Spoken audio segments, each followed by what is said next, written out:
Hello and welcome to all my champions. ठीक है, सारे चैंपियंस को वेरी वेरी गुड मॉर्निंग। एक बार ऑडियो वीडियो बता दीजिएगा। लक्ष्य, अब्दुल, जिंटू, मौमिता, प्रिंस, वेद सिंह, अश्वनी, सारे चैंपियंस को very very good morning. Good morning, good morning. Ayushi, एक बार मुझे ऑडियो वीडियो बता देना, ठीक है? उसके बाद हम लोग स्टार्ट करते हैं। आज हम लोग पार्ट ऑफ स्पीच, बस थोड़ा सा बचा हुआ है, पार्ट ऑफ स्पीच भी खत्म कर लेते हैं और उसके बाद एक नया चैप्टर शुरू करेंगे, दैट इज कंजंक्शन। देख रहे होगे टाइटल में पार्ट ऑफ स्पीच का 4th क्लास है और कंजंक्शन की पहली क्लास। और क्लास स्टार्ट करने से पहले ना एक दो चीज बता दूं मैं आपको। सिंस ये बैच डेमो में भी जा रहा था ना पहले, तो यूट्यूब के बच्चे भी कनेक्टेड थे, तो उस समय मैंने बहुत ज़्यादा नहीं बताया क्योंकि उन्हें यूट्यूब वाले स्टूडेंट्स को लगता है ना कि उनका टाइम वेस्ट हो रहा है। तो अब ये बैच सिर्फ ऐप पे चल रहा है। अब मैं अपने ऐप वाले स्टूडेंट्स को डिटेल में बता दूं बैच को कैसे कैसे क्या क्या करना है, ठीक है? उस समय यूट्यूब पे बैच चलता है ना, तो काफ़ी सारे बच्चे को लगता है कि टाइम वेस्ट हो रहा है, मैम सीधा पढ़ाइए। हाँ, तो अब तो आपके सारे क्वेरीज को मैं क्लियर करती हूँ। I am your new student for TGT exam. तो बहुत अच्छे समय पे आए हो प्रेमलता। आज मैं पार्ट ऑफ स्पीच का टीजीटी वाला क्वेश्चन ही डिस्कस करने वाली हूँ। अब ध्यान से सुनो। आप लोग अचीवर 5 के स्टूडेंट्स हो। कैसे कैसे क्या क्या करना है, आप लोग अचीवर बैच 5.0 के स्टूडेंट्स, ठीक है? ये बैच एकदम फाउंडेशन बैच है। एक बार ध्यान से सुनिए ताकि आपके सारे क्वेरीज खत्म हो जाएंगे। ये फाउंडेशन बैच में मतलब ग्रामर भी होता है, बेसिक से होता है। आपको आपको कौन कौन सा बैच मिला है? आपको एक ग्रामर का बैच मिला है, ठीक है? आपको एक ग्रामर का बैच मिला है जो 9:30 चल रहा है। पहले इसके बारे में बता दूं मैं, ओके? आपको ग्रामर का बैच मिला है 9:30 में जो चल रहा है, इसके बारे में बता दूं। इसमें मैं आपको पार्ट्स ऑफ स्पीच करवा रही थी जिसका आज लास्ट क्लास है, ठीक है? Parts of speech. चूंकि पार्ट्स ऑफ स्पीच में मैंने बहुत सारे क्वेश्चंस डिस्कस करवाया था, इसलिए मैंने पार्ट ऑफ स्पीच का पीडीएफ दे दिया था। अब मुझे बोलो, कल मैंने पीडीएफ डलवा दिया है पार्ट ऑफ स्पीच का। मुझे बताओ कि मतलब सबको मिल गया है पीडीएफ? आप पीडीएफ सेक्शन में चेक करना, एक बार मुझे बता देना। We are achievers of Rani ma'am, yes. नहीं नहीं, मुझे बताओ कि पार्ट ऑफ स्पीच का पीडीएफ मिल गया है? घर पे नहीं मिलेगा, जाके चेक करना है पीडीएफ सेक्शन में। मिल गया? स्टूडेंट्स बोल रहे हैं यस मैम मिल गया है। नो नो नहीं बोलना है, सबको मिल गया है। आप जाके चेक करो, जहाँ पे पीडीएफ्स लिखा होगा ना, ऐप पे जाओगे, जहाँ क्लास करते हो, जहाँ पे पीडीएफ्स लिखा होगा वहां पे आप चेक करना, मिल गया होगा सबको। बाकी सारे स्टूडेंट्स को मिल गया है, तो आपको कैसे नहीं मिला? सबको मिल गया है। हाँ, पीडीएफ मिल गया है। अगर किसी को पीडीएफ नहीं मिला है ना, अगर कोई भी दिक्कत है कि मैम पीडीएफ कहाँ मिलता है, इस नंबर पे कॉल मत करिएगा, मैसेज करिएगा। 99 पीडीएफ के लिए कॉल नहीं करना है, गलत बात। कल हाँ, 99583583 जिसको पीडीएफ नहीं मिला, मैं देख रही हूँ कि हाँ मैम मिल गया। मैक्सिमम बच्चों को पीडीएफ मिल गया है। जिसको नहीं मिला है ना, शायद वो पीडीएफ सेक्शन तक पहुंच नहीं पा रहे, इसीलिए नहीं मिला। इस नंबर पे मैसेज करके अच्छे से बोलना, सौरभ भैया पीडीएफ कहाँ पे मिलता है एक बार बता दीजिए, क्योंकि ये जानना जरूरी है। क्योंकि अभी हम लोग 3.5 महीने तक है यहाँ पे और मैं पीडीएफ वगैरह दूंगी, तो आपको पता चलना चाहिए ना कि पीडीएफ कहाँ मिलता है। चलो, इसका मैंने पीडीएफ दे दिया है, ठीक है? ग्रामर का, पार्ट्स ऑफ स्पीच का पीडीएफ दे दिया है जो पढ़ा रही थी। और आज खत्म करके ना मैं इसका प्रैक्टिस सेट दूंगी। प्रैक्टिस सेट, एक प्रैक्टिस सेट मिलने वाला है पार्ट्स ऑफ स्पीच का, ओके? और इस प्रैक्टिस सेट में ना करीब आपके 70-80 क्वेश्चन होंगे, या 60-70 जो भी क्वेश्चन होंगे, इसमें क्वेश्चन है। प्रैक्टिस सेट है इसमें। ये तो मैंने लेसन का पीडीएफ दिया है, जो क्लास में पढ़ा रही थी ना उसका पीडीएफ दिया है। आप लोग डिमांड कर रहे थे पीडीएफ दीजिए, तो पार्ट ऑफ स्पीच में ना ज़्यादा डिस्कशन नहीं करना है, इसका पीडीएफ मैंने दे दिया। और आज मैं प्रैक्टिस सेट डलवाऊंगी और कल आपकी क्लास नहीं होगी। ये बैच सैटरडे और संडे को नहीं होता है। थोड़ा सा मैं आपको टाइम ले रही हूँ ताकि आपके सारे क्वेरीज खत्म हो जाए, क्लियर हो जाए, आप फिर दोबारा मत पूछो कुछ भी। ये बैच मंडे से फ्राइडे का है, ठीक है, ट्यूसडे से बैच स्टार्ट हुआ था ना, Tuesday Wednesday Thursday Friday, Saturday Sunday आपकी छुट्टी रहेगी। तो आप क्या करोगे कि इस प्रैक्टिस सेट को सॉल्व करोगे। इस प्रैक्टिस सेट में मैंने वही क्वेश्चन लिया है ना जो सीडीएस एग्जाम में आया है, क्योंकि सबसे ज्यादा अगर पार्ट ऑफ स्पीच और सबसे अच्छा लेवल का पार्ट ऑफ स्पीच आता है तो सीडीएस एग्जाम में। पिछले सीडीएस एग्जाम का 5 साल का पार्ट ऑफ स्पीच में जितना क्वेश्चंस आया है मैंने ले लिया। तो आप इसको बनाना, ठीक है, अपने से बनाना, और इसमें प्रैक्टिस सेट के पीछे आंसर भी रहेगा, आंसर भी रहेगा। पहले तो आप अपने से बनाओगे, फिर आंसर मैच कर लेना, ठीक है। और किसी स्टूडेंट्स को कोई भी आंसर में दिक्कत होगी कि ये है तो क्यों है, तो उसका एक वीडियो सोल्यूशन भी है, ठीक है, उसका एक वीडियो सोल्यूशन भी आपको मिलेगा ताकि आपको दिक्कत ना हो, क्योंकि आपको पता होना चाहिए ना कि अगर आंसर है तो ये क्यों है।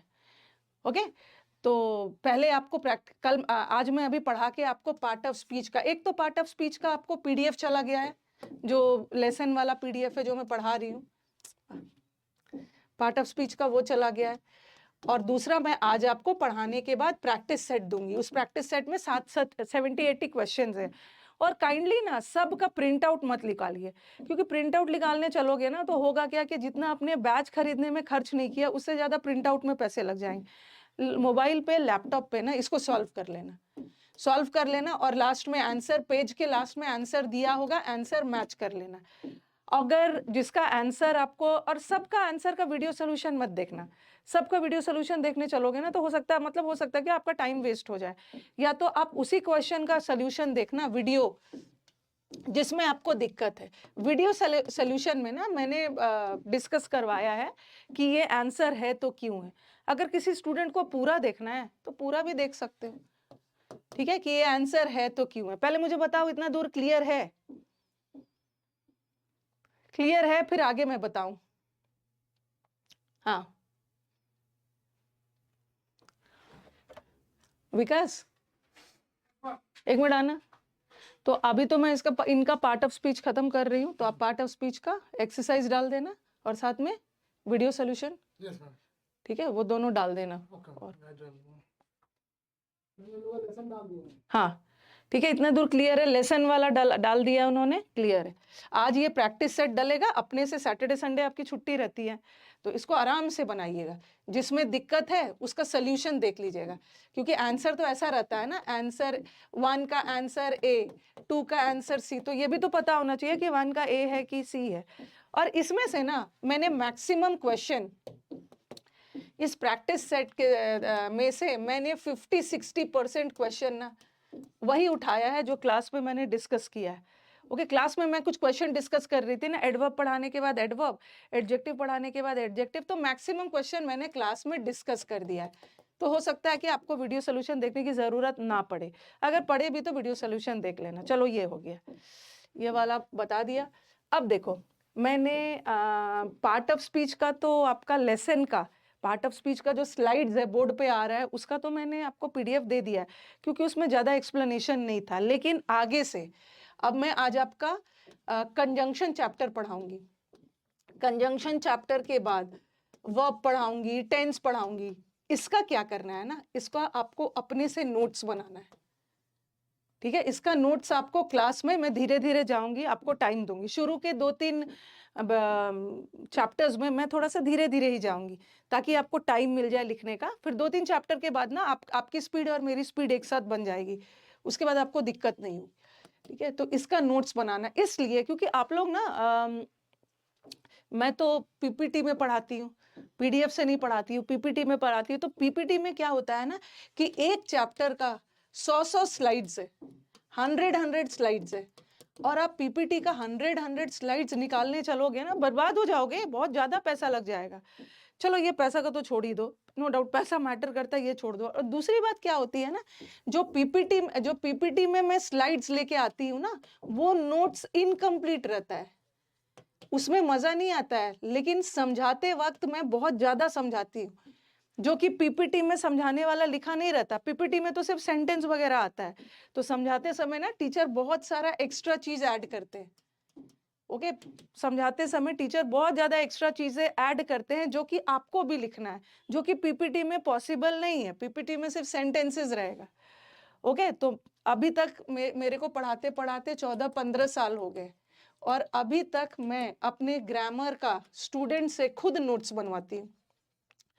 ओके, क्योंकि कई बार बच्चे मुझे खुद बोलते हैं कि मैम हम लोग शुरू में पीडीएफ पीपीटी के लिए हल्ला करते हैं, लेकिन फिर बाद में फील होता है ना, उससे कुछ नहीं होगा।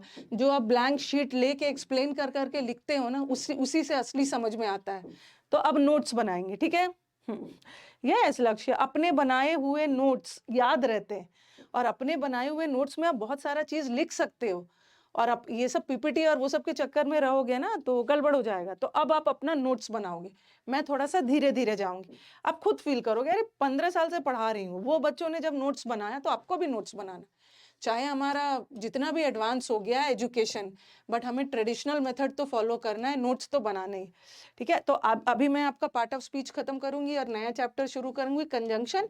आप अपने नोट्स कॉपी में खुद बनाइएगा और कुछ एक्स्ट्रा लिखवाते रहती हूँ उस नोट्स के बगल में ना, कि देखो पिछले साल के क्वेश्चन में ना ऐसा वाला आया था, एक ऐसा क्वेश्चन जहाँ पे बच्चे कंफ्यूज हो गए, तो वो सब लिखना। तो ये तो बात हो गई ग्रामर की, ठीक है, ग्रामर की बात हो गई। और एक चीज और मुझे बताना है कि जैसे आज मैं कंजंक्शन चैप्टर स्टार्ट करूंगी, ठीक है, थोड़ा थोड़ा कुछ कुछ अलग होगा। कंजंक्शन चैप्टर स्टार्ट करूंगी और कंजंक्शन पढ़ाने में मुझे करीब 4 से 5 दिन लगेगा, ठीक है। 4 से 5 दिन पे मैं कंजंक्शन खत्म करूंगी। जब आपका कंजंक्शन चैप्टर खत्म हो जाएगा तो आपको 2 प्रैक्टिस शीट मिलेगा, ठीक है। कंजंक्शन पे दो प्रैक्टिस शीट रहेगा। जब मैं कंजंक्शन खत्म कर लूंगी तो आपके दिमाग में आएगा ना कि मैम प्रैक्टिस कहाँ से करें, तो मैं आपको खत्म करवाने के बाद 2 प्रैक्टिस शीट डालूंगी। ओके, प्रैक्टिस शीट का आप सॉल्व करना उसको जब ये खत्म हो जाएगा, और दोनों प्रैक्टिस शीट के बाद में लास्ट वाले पेज पे आंसर रहेगा, आंसर भी रहेगा, और दोनों प्रैक्टिस शीट का वीडियो सोल्यूशन भी रहेगा, ठीक है। वीडियो सोल्यूशन में समझ रहे हो कि इसमें तो शीट के लास्ट में तो सिर्फ आंसर रहेगा, वीडियो सोल्यूशन में आंसर और एक्सप्लेनेशन एक साथ रहेगा। तो आप चाहो तो अपने से बनाने के बाद थोड़ा सा स्पीड बढ़ा लो, 2x स्पीड में करके ना फटाफट वीडियो सोल्यूशन देख लो। या तो ऐसा भी कर सकते हो कि क्या कर सकते हो, ऐसा भी कर सकते हो आप कि जिस क्वेश्चन में दिक्कत है सिर्फ उसका वीडियो सोल्यूशन देखो, या चाहो तो 2x स्पीड में बढ़ा के दोनों का देख सकते हो। चलो ये भी हो गया, ठीक है, ये भी हो गया। और एक चीज मुझे और करना है जो मैंने पिछले बैच में नहीं किया था, यहाँ पे तो 2 कंजंक्शन का शीट मिलेगा ही। ये जो प्रैक्टिस बैच चल रहा है ना, आफ्टरनून वाला प्रैक्टिस बैच, जिसमें मंडे को, वेंसडे को और फ्राइडे को, मंडे को, वेंसडे को, फ्राइडे को समुद्र मंथन का वो कैप चलता है, ठीक है। और ट्यूसडे को और थर्सडे को प्रैक्टिस चलता है क्लोज टेस्ट का। इसमें मैं ग्रामर की भी प्रैक्टिस करवाऊंगी। तो इसमें मैंने क्या डिसाइड किया है ना कि कुछ बच्चों ने सिर्फ प्रैक्टिस बैच खरीदा है और उनका डिमांड हो रहा है कि मैम हमारे बैच में भी टॉपिक वाइज, पहले टॉपिक वाइज करवाइएगा, ओके, टॉपिक वाइज करवा दीजिएगा और उसके बाद मिक्स्ड वाला एरर्स करवाइएगा, मिला के करवाइएगा। तो हमारे इस बैच के स्टूडेंट्स को मैं क्या बोल रही हूँ कि आप कंजंक्शन का टॉपिक वाइज यहाँ से भी करना, जो मैं प्रोवाइड करूंगी, और यहां से भी करना। और जिस दिन इस बैच में क्योंकि आपको तो ये बैच भी मिला है ना, इस बैच में मैं टॉपिक वाइज करवाऊंगी ना, उस दिन भी आपको खबर कर दूंगी, ठीक है। इस बैच में जिस दिन टॉपिक वाइज एरर करवाऊंगी, क्योंकि यहाँ भी आपको टॉपिक वाइज मिलेगा, यहाँ भी आपको कंजंक्शन का एरर मिलेगा, और इस बैच में भी मैं कंजंक्शन का एरर करवाऊंगी। इसमें थोड़ा सा अभी पिछले साल आए हुए क्वेश्चंस को, इसमें तो पिछले 4-5 साल के आए हुए क्वेश्चंस हैं, और इसमें जो अभी रिसेंट मुझे लग रहा है कि 24 में या 23 के लास्ट में जो क्वेश्चंस आया, तो इसमें भी करवाऊंगी। इससे क्या होगा ना कि आपका डबल फायदा हो जाएगा। डबल फायदा होगा कि आप टॉपिक वाइज एरर यहाँ भी 100 क्वेश्चन कर लोगे और यहाँ पे भी आके करीब 50 क्वेश्चन कर लोगे। ओके, 100 से ज्यादा ही होगा, ऐसे ही मैंने 100 लिख दिया है, 150 क्वेश्चन के करीब होगा दोनों मिला के। यहाँ भी 150 कंजंक्शन का कर लोगे और यहाँ भी टॉपिक वाइज हो जाएगा। मैं खबर कर दूंगी आपके बैच में, ठीक है। और मैंने क्या डिसाइड किया है कि इस बैच में ना उसी सीक्वेंस में टॉपिक वाइज करवाऊंगी जिस सीक्वेंस में आपके बैच में ग्रामर का टॉपिक करवाऊंगी। जैसे पहले मैंने सोचा था ना कि प्रैक्टिस बैच में पहले वर्ब करवा दूं, फिर मैंने बोला कि नहीं, वर्ब नहीं करवाऊंगी, क्योंकि हमारे इस बैच के स्टूडेंट अभी वर्ब नहीं पढ़े हैं ना, तो आपके बैच को मैं पहले कंजंक्शन पढ़ा के और इस बैच में पहले कंजंक्शन ही करवाऊंगी। तो उससे क्या होगा कि आपका एक टॉपिक पे करीब 200 क्वेश्चंस काफी है।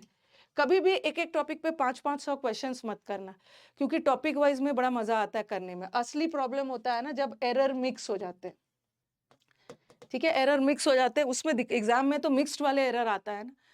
ओके, तो समझ गए हो ना। ये वाला जो है ये आपको रिकॉर्डेड मिलेगा, मतलब रिकॉर्डेड प्रैक्टिस 1, मतलब रिकॉर्डेड क्या, प्रैक्टिस 1 प्रैक्टिस 2 रहेगा, और इसका रिकॉर्डेड वीडियो सोल्यूशन रहेगा, और इसी टॉपिक का दोपहर वाले बैच में लाइव रहेगा, ठीक है। फिर मैं आपको वर्ब चैप्टर पढ़ाऊंगी। तो वर्ब चैप्टर में तो मैं आपको 5 शीट दूंगी।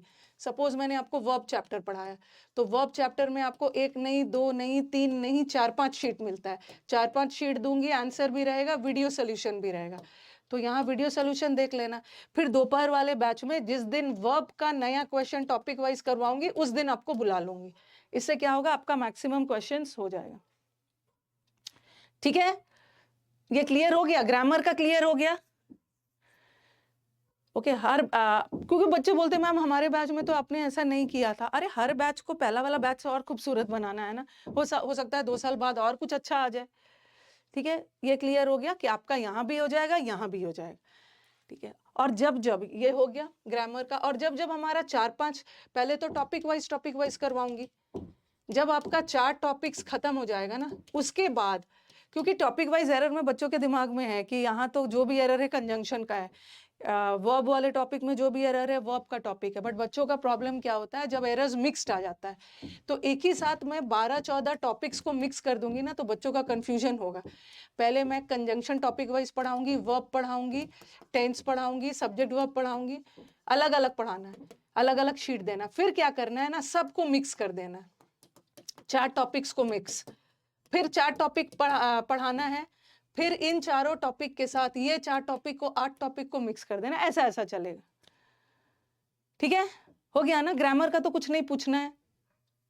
आज मुझे थोड़ा सा टाइम लेना है, क्योंकि बच्चे ये सब टाइम यूट्यूब पे लूंगी ना तो हल्ला करेंगे। मैंने सोच रही थी डेमो खत्म हो जाएगा तो ग्रामर वाला प्रॉब्लम तो खत्म हो गया ना। हाँ, और फिर मिक्स्ड एरर्स भी करेंगे। तो मिक्स्ड एरर्स के लिए आपको प्रैक्टिस बैच में आना होगा। जब आपके बैच का टॉपिक खत्म होते जाएगा तो प्रैक्टिस बैच में भी टॉपिक खत्म होते जाएगा, फिर मिक्स्ड वाला करेंगे, ठीक है। चलो, ये तो हो गया। मतलब कहने का मतलब है कि ग्रामर में आज से अभी तो मैं ये पढ़ा दे रही हूँ, पार्ट्स ऑफ स्पीच को खत्म करूंगी और नया चैप्टर शुरू करूंगी, उसका नोट्स बनाना। अब आ जाओ वोकैब में आपका वोकैब का बैच कब कब चलेगा, समुद्र मंथन वाला MWF में। थोड़ा सा ध्यान से सुनना, मंडे, वेंसडे, फ्राइडे को चले। आज टाइम ले रही हूँ, काफी सारे बच्चों को लग रहा होगा मैम एरर ज्यादा आते हैं एग्जाम से, बट इजी आते हैं। ओके, MWF में आपका वोकैब चल रहा है, ठीक है। पीडीएफ का हल्ला कर रहे हैं, MWF में वोकैब चल रहा है। तो वोकैब में मैं क्या पढ़ाती हूँ, रूट वर्ड पढ़ाती हूँ पहले, ठीक है। उसीलिए मैंने अभी पीडीएफ वोकैब में नहीं डाला है। हल्ला कर रहे हैं पीडीएफ, मैंने वो सोचा कि पहले समझा दूं उनको, और फिर मैं कंफ्यूज वर्ड पढ़ाती हूँ। कंफ्यूज वर्ड में आपका होमोनिम्स आता है, ठीक है। प्रोनाउंसिएशन सेम है 2 वर्ड का, बट मीनिंग अलग है। और एक मैं समुद्र मंथन का सिनोनिम्स और एंटोनिम्स बना रही हूँ। ध्यान से सुनना। हाँ,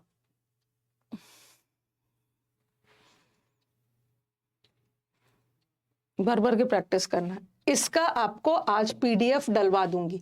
इसका पीडीएफ वोकैब के बैच में जाके चेक करना, ठीक है। कॉम्प्रिहेंसिव, ये सब पीडीएफ ना कॉम्प्रिहेंसिव प्रैक्टिस बैच में मिलेगा आपको। एक कॉम्प्रिहेंसिव प्रैक्टिस बैच भी मिला है, ठीक है, वोकैब वाला। तो वहां पे सब पीडीएफ मिलेगा। आज मैं रूट वर्ड का और कंफ्यूज वर्ड का पीडीएफ डलवा दूंगी इसका पीडीएफ डलवा दूंगी, ठीक है। अब आप बोलोगे कि मैम इसका भी पीडीएफ डलवा दीजिएगा। सिनोनिम्स एंटोनिम्स जो मैं एक एक वर्ड का 20-20 सिनोनिम्स और एंटोनिम्स लिखवा रही हूँ ना, इसका भी मैम पीडीएफ डलवा दीजिएगा।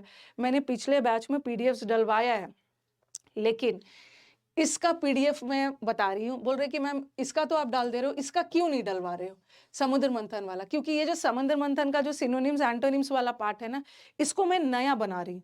नया मतलब पहले से और भी अच्छा, पहले से और भी आसान। और भी आसान का मतलब है पहले से बच्चों का काम आसान करना। मतलब जो एग्जाम जो वर्ड सब पिछले एग्जाम्स में बार बार रिपीट हुआ है ना, उसको मैं शुरू में करवा दे रही हूँ। ठीक है, तो ये पीडीएफ मेरे पास पहले से नहीं है। अगर आप चाहो तो पुराना वाला आपको दे दूंगी, कोई दिक्कत नहीं है, लेकिन कोई फायदा नहीं है। मैं नया जो बना रही हूँ आपको वो चाहिए ना। जैसे मैंने आपको एक वर्ड करवाया था उस दिन, केयरलेस वाला। क्या करवाया था? स्लिप शॉट करवाया था। ठीक है, उस दिन मैंने स्लिप शॉट का वर्ड करवाया था, मतलब उसका मतलब केयरलेस होता है। उससे रिलेटेड आपको 20 सिनोनिम दिया था और 15-20 जो भी एंटोनिम दिया था। फिर उसके बाद मैंने इडियम्स करवाया था, उसी पे बेस्ड ये हमने करवाया था। अब मैंने क्या किया है ना, आज मैं आपका उस बैच में टेस्ट लेने वाली हूँ। ठीक है, तो ये वाला पीडीएफ ना मेरे पास पहले से नहीं है, क्योंकि ये नया बन रहा है, तो कहाँ से मैं पहले से दे दूं आपको।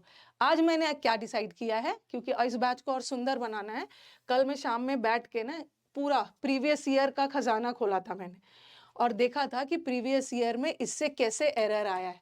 तो आज मैं मतलब कौन कौन सा सेंटेंस, कौन कौन सा ऑप्शंस और कैसे कैसे आया है, तो हम लोग क्या करेंगे कि पहले एक वर्ड पढ़ेंगे, उसका सिनोनिम पढ़ेंगे, उसका एंटोनिम पढ़ेंगे, फिर उसका उस वर्ड का इडियम पढ़ेंगे। और अब मुझे क्या करना है ना, उसी उसी वर्ड के नीचे, ठीक जितना वर्ड करेंगे ना, सब वर्ड के नीचे एक टेस्ट डालूंगी। ठीक है, उस एक टेस्ट डालते जा रही हूँ। आज मैं आपका इसी का वर्ड का टेस्ट लेने वाली हूँ। टेस्ट देते जाऊंगी, मतलब उस टेस्ट में करीब 12-15 क्वेश्चंस रहेंगे। 12-15 क्वेश्चंस कौन से वर्ड पे रहेगा? यही वाले वर्ड पे। तो आपका एक टेस्ट हो जाएगा। फिर मैंने आपको दूसरा वर्ड उस दिन क्या करवाया था, कौन सा करवाया था? एब्स्ट्रूस। एक दिन में बहुत टेस्ट नहीं लेना है।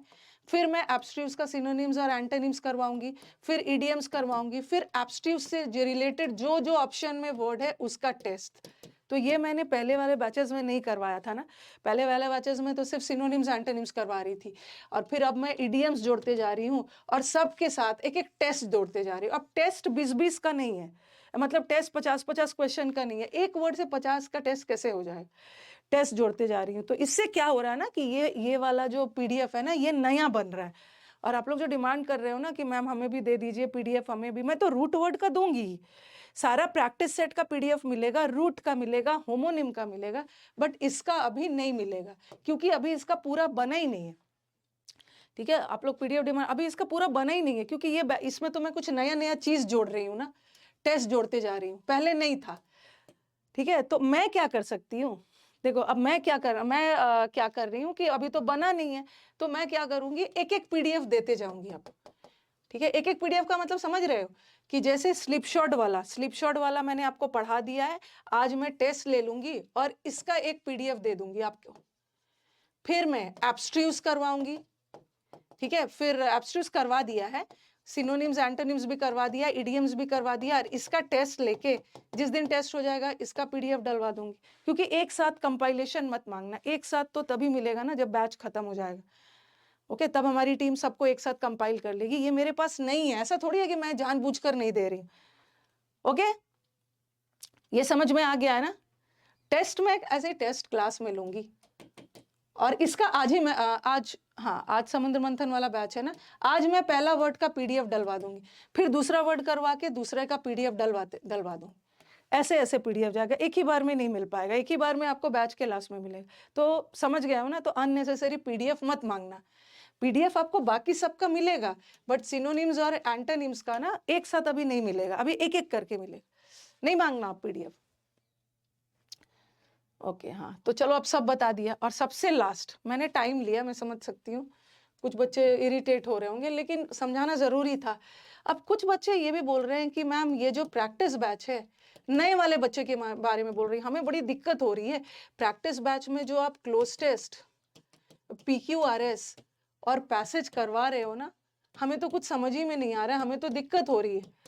तो आप क्या करो, जो हमारे नए वाले बच्चे हो, जिसको मन है आ सकते हैं, बट जिसको बहुत ज्यादा दिक्कत हो रही है ना, तो अभी इस बैच में मत आना। ठीक है, ये बैच कब चलता है? ये बैच आपके पास बचा के रखो, ये 1 साल तक रहेगा। अभी ट्यूसडे और थर्सडे को मत आना, क्योंकि क्लोज टेस्ट PQRS पैसेज बनाने के लिए ना पहले थोड़ा ग्रामर का सिलेबस हो जाने दीजिए, और थोड़ा सा वोकैब का नॉलेज आपको हो जाना चाहिए। वोकैब और ग्रामर का नॉलेज हो जाएगा ना, तभी जाके क्लोज टेस्ट पैसेज वगैरह बनता है। ओके, तभी जाके क्लोज टेस्ट पैसेज वगैरह बनता है। ओके, तो अभी आप इस बैच में मत आइए। क्योंकि हो सकता है कि आपको दिक्कत हो रही होगी। आप MWF में आइए, MWF में वोकैब वाले में आइए और सुबह ग्रामर वाले में आइए। सुबह ग्रामर के बैच में आइए और फिर वोकैब के बैच में आइए। फिर मैं जब हम लोग का ग्रामर और वोकैब का 30-40% सिलेबस हो जाएगा ना, तब मैं आपको बोलूंगी कि इस बैच में आना शुरू कर दीजिए। ठीक है, ये बैच तो आपके पास 1 साल तक रहेगा ही। ठीक है, हाँ, तो अब आगे बढ़े। अगर आओगे तो अच्छा ही रहेगा।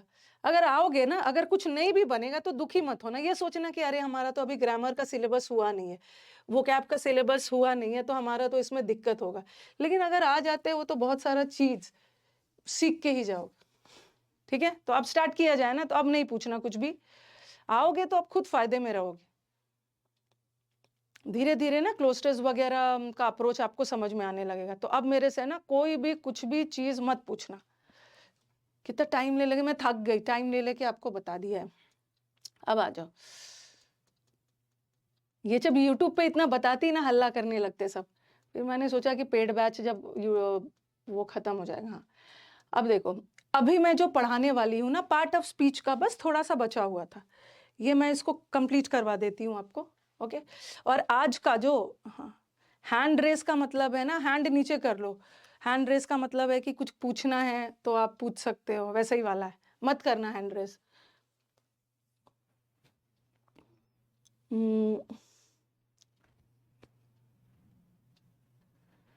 ओके, हैंड रेस नहीं करना है, सब चीज बता दी। आज जो मैं पार्ट ऑफ स्पीच पढ़ाने वाली हूँ वो कौन से स्टूडेंट के लिए है? ये TGT PGT के लिए। SSC में नहीं आता है।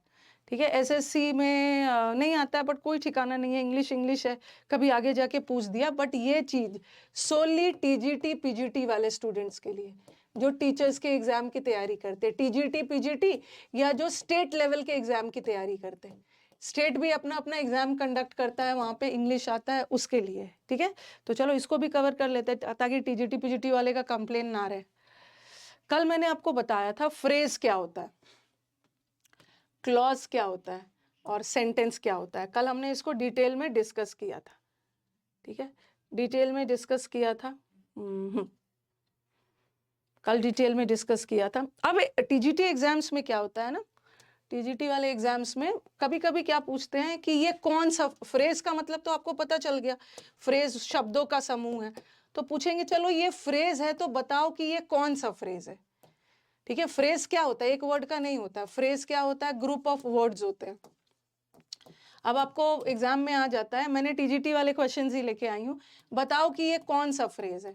नाउन फ्रेज है, बताओ कि ये एडजेक्टिव फ्रेज है या एडवर्ब फ्रेज है या प्रेपोजिशन फ्रेज है। ठीक है, क्या है? तो फ्रेज भी आपको पता चल गया, और नाउन को पता करने का, एडजेक्टिव को पता करने का, एडवर्ब को पता करने का, प्रेपोजिशन क्या होता है ये भी आपको पता चल गया। तो अब हम सेंटेंस के थ्रू पता करेंगे ना। मैं सेंटेंसेस लेके आई हूँ कि कौन सा फ्रेज है। उसी तरह बोलते हैं कि बताओ कि ये कौन सा क्लॉज है। क्लॉज किसको बोलते हैं? क्लॉज में सब्जेक्ट वर्ब का कॉम्बिनेशन होता है।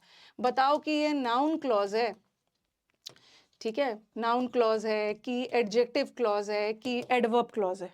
ठीक है, यही बताना है।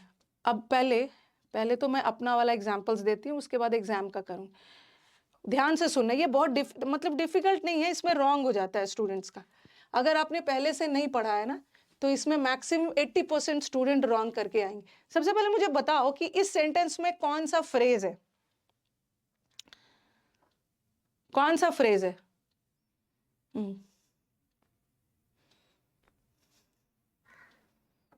कल मैंने आपको बताया था फ्रेज क्या होता है। इस सेंटेंस में बताओ कि फ्रेज कौन सा है, कहां से कहां तक फ्रेज है, क्योंकि एक वर्ड फ्रेज नहीं होता है। कौन सा फ्रेज है? शांत हो गए हैं सब। रिफ्रेश करती हूँ कि आपका कमेंट्स जल्दी आए।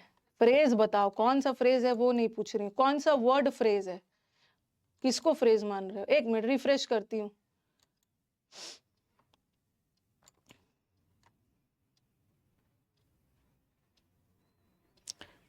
सिर्फ डांस परफॉर्मेंस नहीं है।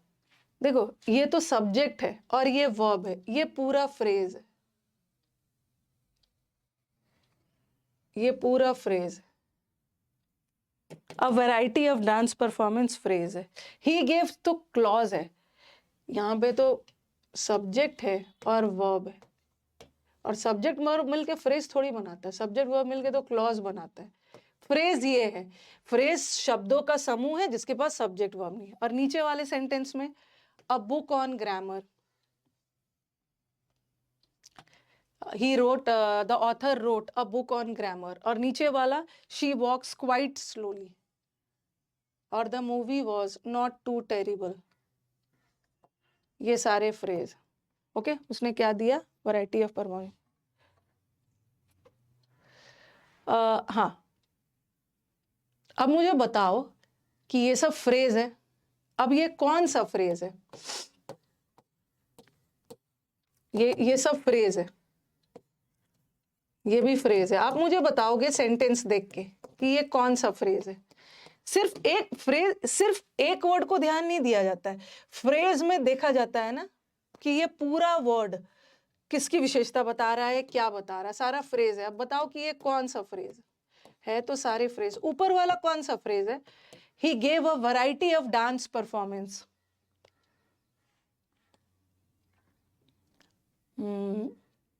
पहला वाला आशीष ने बोला कि मैम पहला वाला नाउन फ्रेज है, ये नाउन फ्रेज है। चलो मैं पूछूंगी कि क्यों नाउन फ्रेज है। दूसरा वाला बताना, द मूवी वॉज तो क्लॉज है। हाँ। दूसरा वाला क्या है? दूसरा वाला,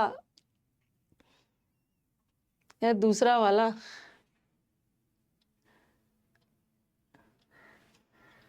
दूसरा वाला भी नाउन फ्रेज ही है, दूसरा वाला भी नाउन फ्रेज है। तीसरा वाला कौन सा फ्रेज है? तीसरा वाला एडवर्बियल फ्रेज है।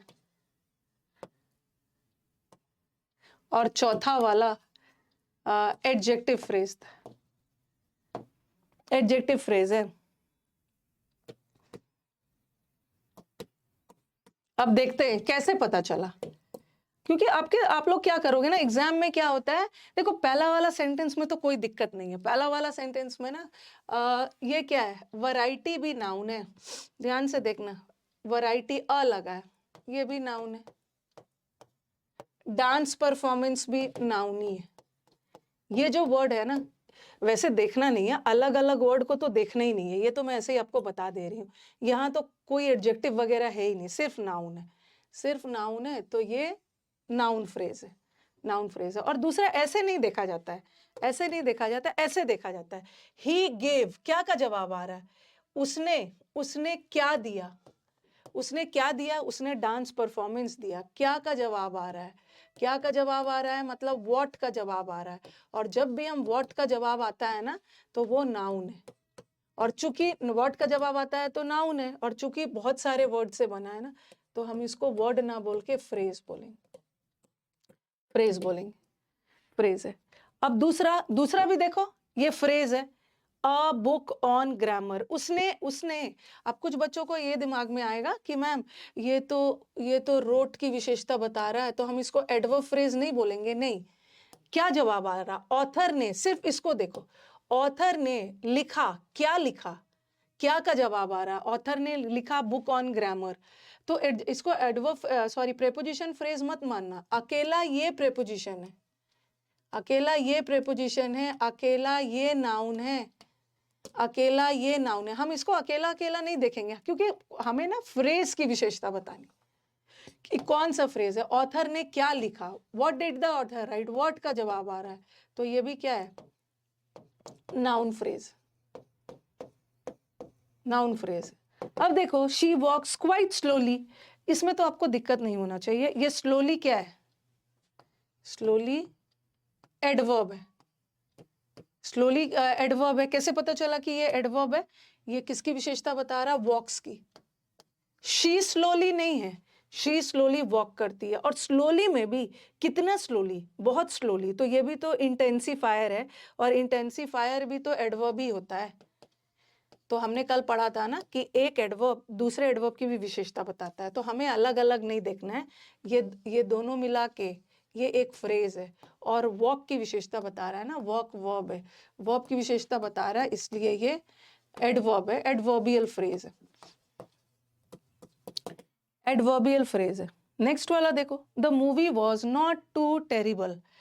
अब देखो, अब ये वाला सेंटेंस देखना, आप बोलोगे कि मैम ये टेरिबल, ये मूवी बहुत ज्यादा खराब नहीं था। अकेला टेरिबल तो एडजेक्टिव है, और अकेला टू एडवर्ब है, ठीक है, अकेला टू एडवर्ब है, इंटेंसिफायर है। मूवी मूवी बहुत ज्यादा खराब नहीं था, एडवर्ब है, इंटेंसिफायर है। तो आपके दिमाग में आएगा कि अकेला टू तो एडवर्ब है, अकेला टेरिबल तो एडजेक्टिव है, तो इसको हम एडजेक्टिव फ्रेज भी मान सकते हैं, एडवर्ब फ्रेज भी मान सकते हैं। बट हम इसकी बात थोड़ी कर रहे हैं, अकेला अकेला की बात थोड़ी कर रहे हैं। हमें फ्रेज बनाने के लिए इस पूरे को लेना होगा, अकेला अकेला थोड़ी बना, अकेला देखोगे तो ये तो एडवर्ब हो गया, ये तो एडजेक्टिव हो गया। हमें तो फ्रेज के बारे में बताना है ना, 3 वर्ड का है, ये फ्रेज है। अब देखना है कि वॉज नॉट टू टेरिबल, बहुत ज्यादा खराब नहीं था। क्या चीज खराब नहीं था? मूवी खराब नहीं था, और मूवी की विशेषता बताई जा रही है, तो ये क्या हो गया? एडजेक्टिव फ्रेज हो गया, एडजेक्टिव फ्रेज, ठीक है। नाउन की विशेषता बता रहा है, मूवी की विशेषता बता रहा है, तो ये एडजेक्टिव फ्रेज हो गया। अकेला टेरिबल एडजेक्टिव है, बट 3 वर्ड का आ गया है, और मूवी की विशेषता पहले बताओ, इतना दूर क्लियर है? इसमें टीजीटी पीजीटी में सब रॉन्ग कर करके आए थे, उसके बाद मैंने इसको यूट्यूब पे भी डलवाया था। क्लियर है इतना दूर? अकेले वर्ड की विशेषता नहीं बतानी है, फ्रेज की बतानी। भाई एक बार मुझे बताएंगे कि जैसे बिहार यूपी में सरस्वती पूजा कब सेलिब्रेट कर रहे हैं? एक बार मुझे अच्छे से बताएंगे, सरस्वती पूजा कब सेलिब्रेट कर रहे हो आप लोग?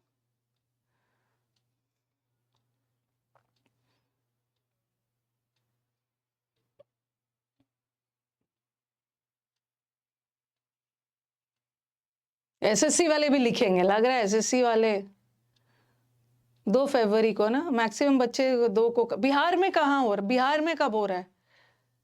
वेस्ट बंगाल में 3 तारीख को हो रहा है। अच्छा, 2 तारीख को हो रहा है ना, 3 को भी हो रहा है। देखो हो क्या रहा है ना कि अब बड़ा कंफ्यूजन है, और सरस्वती पूजा तो सेलिब्रेट करना बहुत जरूरी है, उन्हीं की कृपा से सब है। राजस्थान में 2 तारीख को, अच्छा बिहार में 3 तारीख को कर रहे हैं। अच्छा, वाराणसी में 3 तारीख को, 3 तारीख को बिहार में कर रहे हैं। अच्छा, बिहार में 3 तारीख को हो रहा है। देखो क्या हो रहा है ना, थोड़ा सा मैं भी कंफ्यूजन क्या है, मेरे साथ थोड़ी सी दिक्कत हो गई है। दिक्कत क्या हो गई है कि मैं सोच रही हूँ ना, इसको संडे को सेलिब्रेट कर लूँ, क्योंकि ये 2 तारीख को भी है और 3 तारीख को भी है। ये 2 तारीख को भी है बिहार में, 3 तारीख को हरियाणा में, 2 तारीख को यूपी हरियाणा में, ओके। झारखंड में 2 तारीख को, चलो मैं तो झारखंड से हूँ, 2 को ही कर लेती हूँ। बिहार में भी 2 फरवरी को है, बिहार में 3 भी बोल रहे हैं। अरे चलो, इसलिए ना मेरे लिए सूटेबल टाइम है। वैसे 2 को भी बोल रहे हैं और 3 को भी बोल रहे हैं, मैं सोच रही हूँ इसको संडे को सेलिब्रेट कर लेती हूँ। अरे दोनों दिन है, कर लेती हूँ, क्योंकि मुझे अगर मंडे रखती हूँ ना, तो मंडे को फिर मुझे छुट्टी करनी होगी। ओके, सरस्वती पूजा का टाइम ऐसा होता है ना, सुबह वाला पूजा में, तो फिर आपका बैच को ऑफ रखना होगा। अगर मैं 3 तारीख को छुट्टी करती हूँ, तो फिर मतलब सेलिब्रेट करती हूँ, तो मुझे आप बैच को ऑफ रखना होगा ना, इसीलिए मैंने सोचा कि मैं 2 संडे को ही सेलिब्रेट कर लूँ। आप, क्योंकि उस दिन पढ़ाना मुश्किल है, पूजा करना होता है, और आपके बैच का ही टाइमिंग है। और दूसरी बात है ना, तो आप बोलोगे मैम 1 दिन ऑफ कर देने में क्या दिक्कत है? मैं नहीं कर सकती हूँ, क्योंकि मेरे को 5 फरवरी को बैच आपको छुट्टी रखनी होगी, ठीक है। 5 फरवरी को दिल्ली में इलेक्शन है ना, 5 फरवरी को दिल्ली में इलेक्शन है, वेंसडे को, तो ना चाहते हुए भी ना उस दिन तो पूरा इंस्टीट्यूट को बंद रखना होगा। तो आपकी 3 की भी छुट्टी हो जाएगी, फिर 4 को होगा, फिर 5 की भी छुट्टी हो जाएगी। तो 5 की, अगर 5 को इलेक्शन नहीं होता ना, तो मैं 3 की छुट्टी रख देती, ठीक है, 3 की छुट्टी रख देती मैं, क्योंकि 5 को तो छुट्टी रखना होगा, इसलिए मंडे को आपकी क्लास होगी, ठीक है, मंडे को आपकी क्लास होगी, ओके। मैं संडे को अपना पूजा कर लूंगी, संडे को 9 बजे के बाद 10 बजे 11 बजे पूजा कर लूंगी, और मंडे को आपकी क्लास रखूंगी, और फिर क्योंकि वेंसडे को तो छुट्टी करना होगा, ओके। दिल्ली, मैं दिल्ली से पढ़ा रही हूँ। ठीक है, हाँ चलो आ जाओ। अब मुझे बताओ कि ये टीजीटी पीजीटी का क्वेश्चन है, दोनों दिन है, दोनों दिन है। अरे एक दिन मैं छुट्टी कर देती, लेकिन फिर मुझे 5 तारीख को भी छुट्टी करनी होगी ना। अच्छा मैम मैं पंडित हूँ, मैं बता रहा हूँ 2 तारीख को, मैं 2 तारीख को ही कर लूंगी, 2 को ही कर लूंगी। चलो एक मिनट, अब इधर उधर की बातचीत बंद। अब इन्होंने एग्जाम में पूछा है कि बताओ कि कौन सा सेंटेंस में एडजेक्टिव फ्रेज है। सबसे पहले फ्रेज कौन है? फ्रेज के पास सब्जेक्ट वर्ब नहीं होता, ये फ्रेज है। ठीक है, एक्सट्रीमली टायर्ड, ये भी फ्रेज है। अब इन्होंने क्वेश्चन में पूछा है कि कौन ऐसा सेंटेंस में ना एडजेक्टिव फ्रेज है। आप मुझे बताओ, अभी तो आपको पढ़ा दिया मैंने। सब्जेक्ट और वर्ब फ्रेज नहीं होता है ये फ्रेज। कौन सा सेंटेंस में आपको एडजेक्टिव फ्रेज दिख रहा है?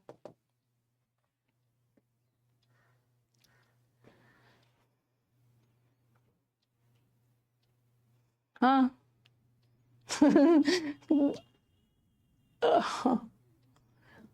देखो देखो, हमारे स्टूडेंट्स गलती क्या करेंगे, देख लेंगे ना, ग्रेट वर्ड देख लेंगे, ग्रेट। मैम ग्रेट तो एडजेक्टिव होता है ना।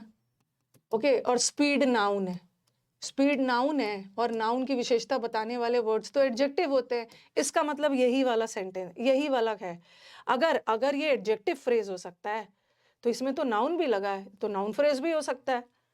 अगर आप इसको, आप लोग क्या गलती करते हो ना ऐसे क्वेश्चंस में, आप सोचते हो, आप सोचोगे कि जिस वाले फ्रेज में एडजेक्टिव का जिक्र है इसका मतलब है वो एडजेक्टिव फ्रेज है। तो यहाँ पे एडजेक्टिव का जिक्र है तो यहाँ पे नाउन भी तो है, तो मैं इसको तो नाउन फ्रेज भी मान सकती हूँ। तो हमें ऐसे नहीं देखना है, अकेला अकेला नहीं देखना है। ठीक है, अकेला अकेला नहीं देखना, हमें पूरा देखना है ना। ये विथ अ ग्रेट स्पीड, ये पूरा एक फ्रेज है, और ये फ्रेज किसकी विशेषता बता रहा है? ये फ्रेज किसकी विशेषता बता रहा है?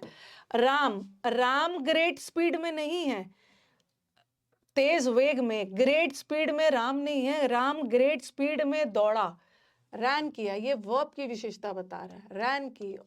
ठीक है, अकेला अकेला वर्ड को मत देखना, पूरा फ्रेज किसकी विशेषता बता रहा है? रैन की, और रैन वर्ब है, और वर्ब की विशेषता एडवर्ब होता है, तो ये एडवर्बियल फ्रेज है। तो ये तो हमारा आंसर होगा ही नहीं, क्योंकि इन्होंने तो एडजेक्टिव पूछा।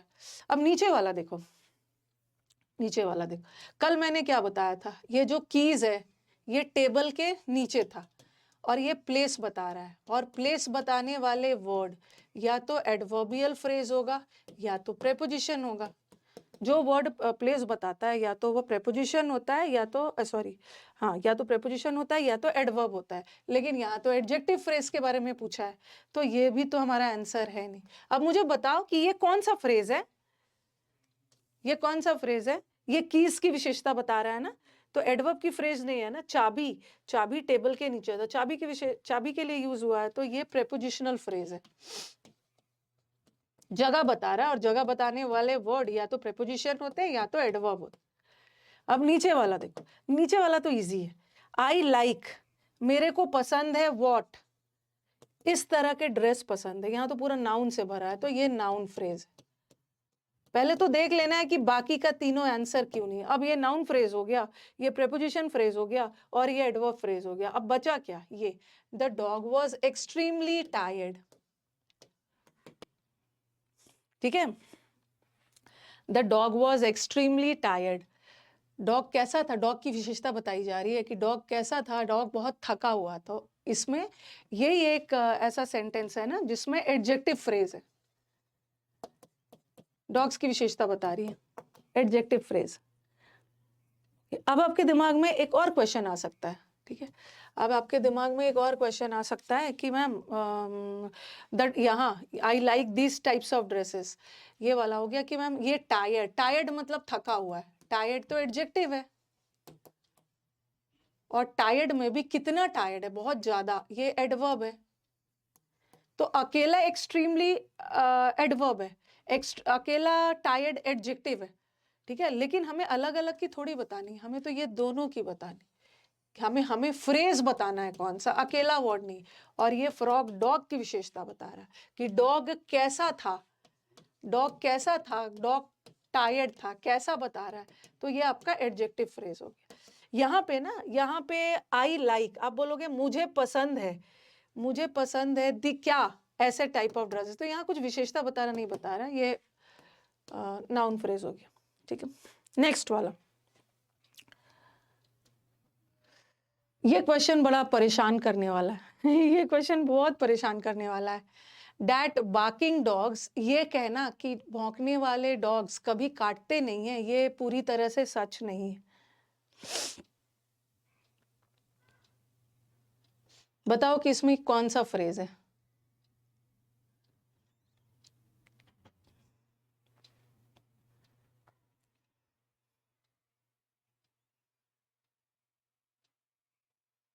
जब व्हाट का जवाब आ गया ना, अबे, तो वो नाउन फ्रेज हो गया। इसमें भी बच्चे हमारे बहुत कंफ्यूज होने वाले हैं, कंफ्यूज होंगे। देखो, एक होता है ना, दैट नहीं लगा होता, ऐसा आपने आपने सुना है ना, barking dogs, barking dogs seldom bite. जो डॉग्स भौंकते हैं, मतलब गरजने वाले बादल कभी बरसते नहीं।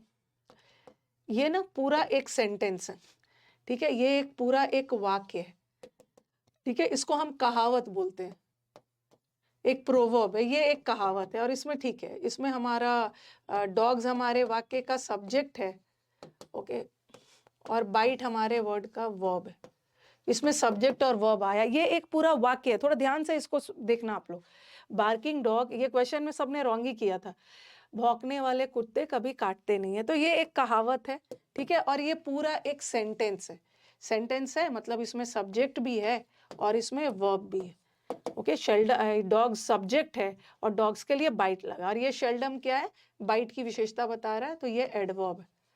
बाइट वर्ब है ना, वर्ब की विशेषता एडवर्ब। ये एक कहावत है, लेकिन इस कहावत में, ये कहावत तो पूरा एक सेंटेंस के रूप में ऐसा बना हुआ है, बट इस कहावत में डैट लग गया।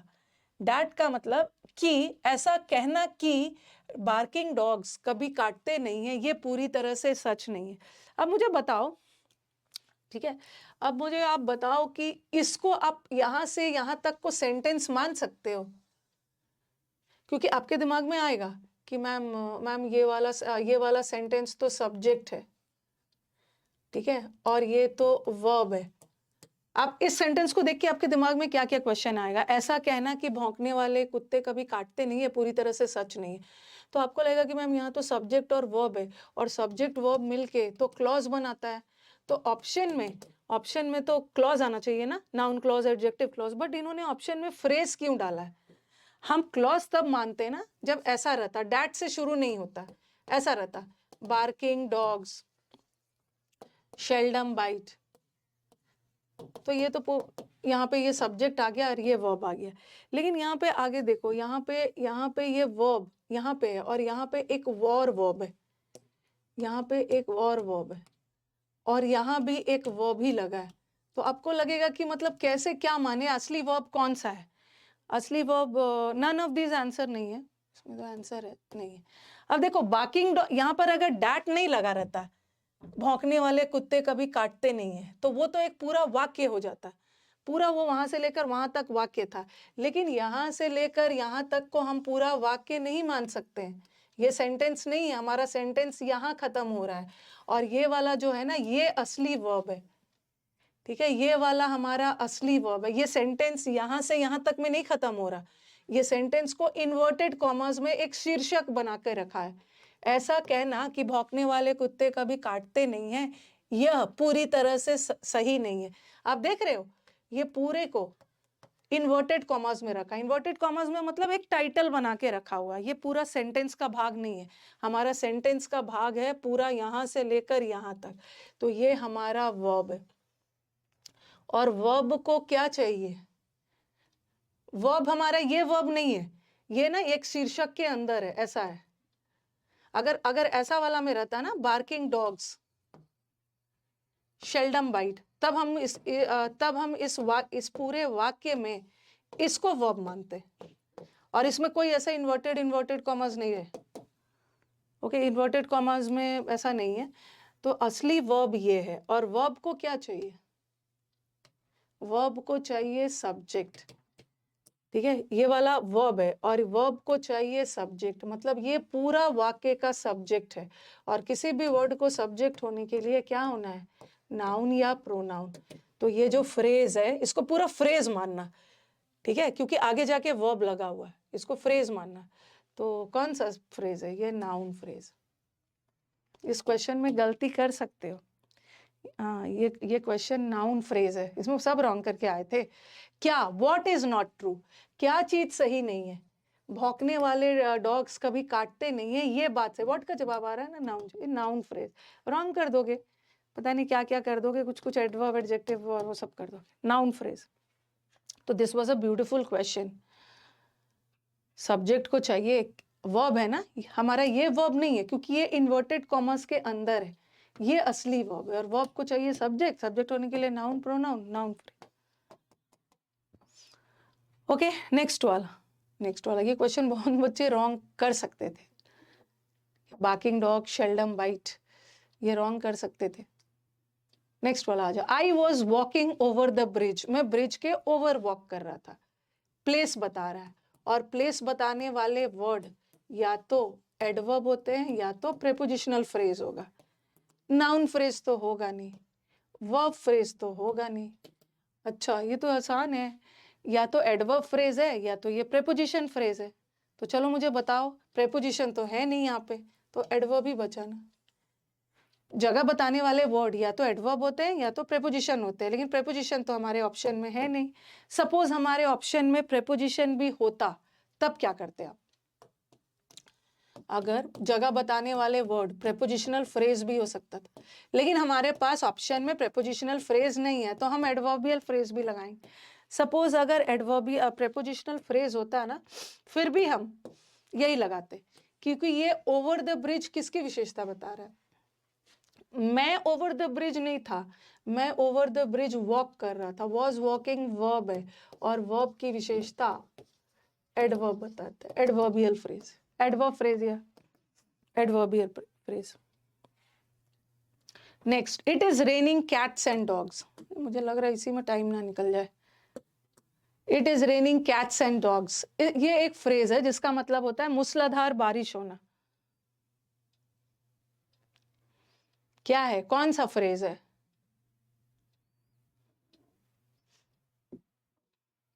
लगेगा अरे कैट, ऐसा लगेगा ना, अरे कैट तो नाउन है, कैट एक एनिमल का नाम है, डॉग भी, यही सब गलती कर देते हो। कैट भी एनिमल का नाम है, डॉग भी एनिमल का नाम है, और कोई भी जीव जंतु तो नाउन होता है, नाउन फ्रेज नहीं हो, और वर्ब फ्रेज तो है ही नहीं।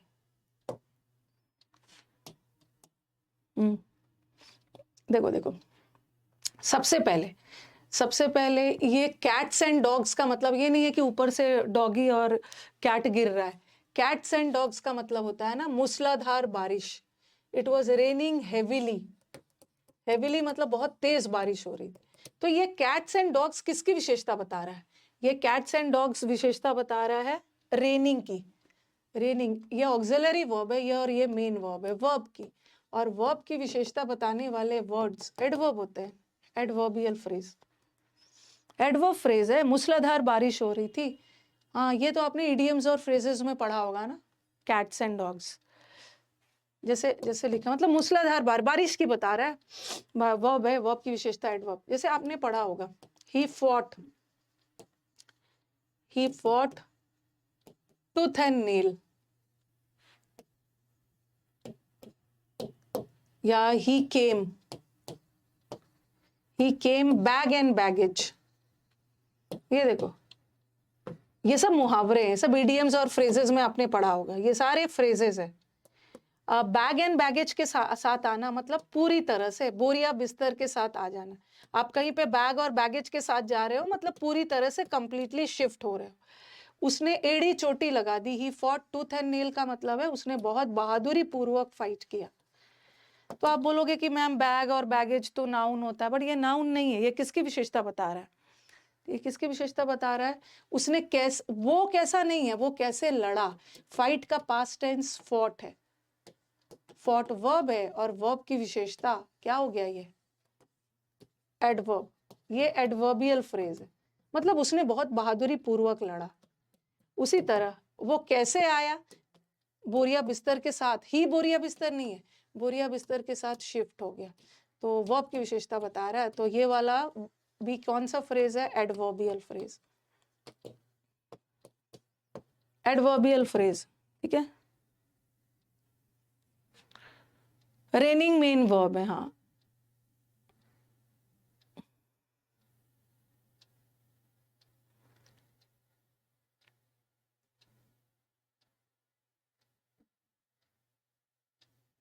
बता रही हूं, पूजा आपका डाउट मैंने देख लिया, ठीक है। उसने टूथ एंड नेल फाइट किया, टूथ एंड नेल का मतलब है एड़ी चोटी लगा दिया, बहुत बहादुरी पूर्वक फाइट किया, ओके। हाँ, ये हो गया हमारा। अब स्टूडेंट्स का एडवर्बियल फ्रेज है ये। और एक क्वेश्चन इससे ऐसा भी आता है, ऐसा आता है, he came with bag and baggage, ये एग्जाम का फेवरेट क्वेश्चन है। वो बोरिया बिस्तर के साथ आया, और के साथ का मतलब विथ होता है, he came with bag and baggage. फिर है, ये मैं अभी डिस्कस करवा दे रही हूँ, इट इज रेनिंग, ऐसा क्वेश्चन भी एग्जाम में आता है, it is raining like cats and dogs, he fought, ये हमारे एसएससी में ऐसा आता है, ये वाला तो आपका उसका है, टीजीटी पीजीटी का है, ऐसा वाला आता है, he fought with tooth and nail, ये एसएससी का क्वेश्चन है, कई बार आया है, एड़ी चोटी लगाकर वॉक किया, ऐसा एग्जाम में लगा देंगे। और यहाँ से आपको विथ हटाना है, विथ प्रेपोजिशन है, यहाँ से प्रेपोजिशन की, यहाँ प्रेपोजिशन की जरूरत नहीं है, लाइक भी प्रेपोजिशन है, यहाँ भी प्रेपोजिशन की जरूरत नहीं है, यहाँ भी विथ प्रेपोजिशन है, यहाँ पे प्रेपोजिशन की जरूरत नहीं है। अब मुझे बताओ कि क्यों एक एसएससी एग्जाम में ऐसा आता है, ऐसा ये वाला तो टीजीटी पीजीटी में आता है, ये एसएससी में आता है। बताओ कि प्रेपोजिशन की जरूरत क्यों नहीं है। देखो, प्रेपोजिशन की जरूरत इसलिए नहीं है ना ये बैग एंड बैगेज क्या है, किसकी विशेषता बता रहे हैं, बोरिया बिस्तर के साथ आया, वर्ब की, ये वर्ब है, और वर्ब की विशेषता एडवर्ब बताता है, बट चूंकि ये 3 वर्ड का है तो ये एडवर्बियल फ्रेज है, ठीक है। Bag and baggage adverbial phrase है, ध्यान से सुनना जरा, ये एडवर्बियल फ्रेज है, और एडवर्ब के साथ कभी भी प्रेपोजिशन नहीं लगता है, प्रेपोजिशन के बाद कभी भी एडवर्ब नहीं लगता है, क्यों, क्योंकि प्रेपोजिशन के बाद उसका ऑब्जेक्ट आता है, और किसी भी वर्ड को ऑब्जेक्ट होने के लिए या तो नाउन होना है या तो प्रोनाउन होना है, एडवर्ब कभी भी ऑब्जेक्ट थोड़ी बनेगा, चाहे एडवर्ब और एडवर्बियल फ्रेज ऑब्जेक्ट थोड़ी बनेगा। तो एसएससी में ये क्वेश्चन आता है, ये नहीं आएगा। हिंदी में हम लोग बोलेंगे ना, बोरिया बिस्तर के साथ आया, और के साथ का मतलब तो विथ होता है, लेकिन ये नहीं होगा। दूसरा, it is raining cats and dogs, मूसलाधार बारिश हो रही है, कैट्स एंड डॉग्स की तरह बारिश हो रही है, मतलब मूसलाधार बारिश। तो ये कैट्स एंड डॉग्स क्या है, ये cats and dogs adverbial phrase है, और एडवर्ब के साथ प्रेपोजिशन नहीं आना। उसी तरह टूथ एंड नेल फाइट करना मतलब बहादुरी से फाइट करना, और ये एडवर्बियल फ्रेज है, और एडवर्बियल फ्रेज के साथ प्रेपोजिशन नहीं आता। एसएससी में ऐसा वाला क्वेश्चन आता है। कल क्लास ऑफ रहेगा, सैटरडे संडे बंद रहता, ठीक है। ये इतना दूर क्लियर है।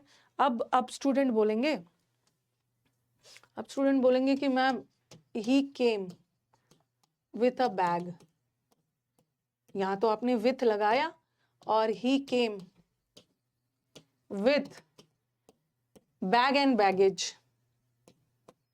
ही केम, वो एक बैग के साथ आया, ये एक बैग लेकर आया। तो आप मुझे बोलोगे कि मैम यहाँ तो आपने विथ लगाया बैग के साथ, बट यहाँ आपने विथ नहीं लगाया, क्यों, क्योंकि वो एक, यहाँ ऊपर वाले सेंटेंस में बोरिया बिस्तर वाला सेंस नहीं जा रहा है ना, यहाँ कंप्लीटली का सेंस थोड़ी जा रहा है, वो पूरी तरह से शिफ्ट हो गया, वो सेंस थोड़ी जा रहा, वो एक बैग लेकर आया, एक बैग लेकर आया, तो ये नाउन है, और नाउन के साथ तो प्रेपोजिशन आएगा। बट बैग एंड बैग, बोरिया बिस्तर, बोरिया बिस्तर का मतलब है पूरी तरह से वो कंप्लीटली शिफ्ट हो गया, तो बैग एंड बैगेज एडवर्ब है, और एडवर्ब के साथ प्रेपोजिशन नहीं लगा, और ऊपर वाला में एक बैग के साथ आया, लग जाएगा।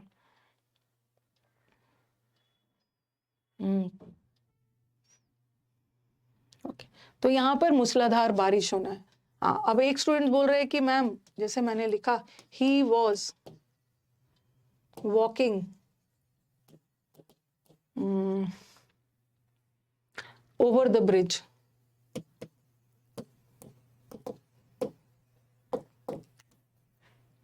और फिर मैंने लिखा देर, अच्छा ओवर वाला छोड़ देती हूँ, दूसरा लेती, he was walking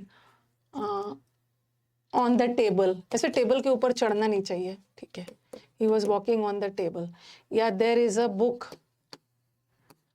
on the table, there is a book on the table. यहाँ एक कंफ्यूजन है, तो आप बोलोगे कि मैम ये जगह बता रहा है, या तो ये प्रेपोजिशन वाला फ्रेज होगा या तो ये एडवर्ब वाला होगा। यहाँ भी ऑन द टेबल, या तो ये प्रेपोजिशन होगा या तो ये एडवर्ब वाला।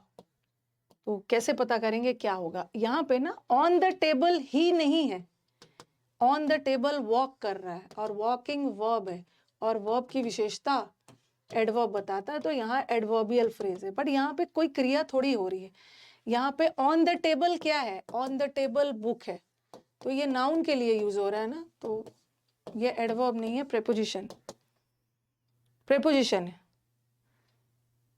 ओके, तो आप जो क्वेश्चन पूछ रहे थे ना कि मैम इसको आपने प्रेपोजिशन क्यों नहीं माना, क्योंकि यहाँ पे वॉकिंग की विशेषता बताई जा रही है, वर्ब की विशेषता तो एडवर्ब हो, और दूसरा वाला एडवर्बियल फ्रेज, यहाँ पे एडवर्बियल फ्रेज नहीं था, यहाँ पे तो प्रेपोजिशन फ्रेज। बुक कहाँ पे था? बुक के बारे में बताया जा रहा, बुक टेबल पर था, बट वो टेबल पर नहीं था, वो टेबल पे वॉक कर। ठीक है, आज मुझे लग रहा है ना कि इसी में मेरे को टाइम लग जा रहा है, कंजंक्शन हटाना होगा, कंजंक्शन मंडे से शुरू करना होगा। Which of the following is a noun phrase? बताओ कि इसमें कौन सा नाउन फ्रेज है? ये बेस्ट फ्रेंड है, अंडर द कॉट है, राइट नाउ है, ये सब फ्रेजेस है। बताओ कि इसमें से कौन सा नाउन फ्रेज लग रहा है?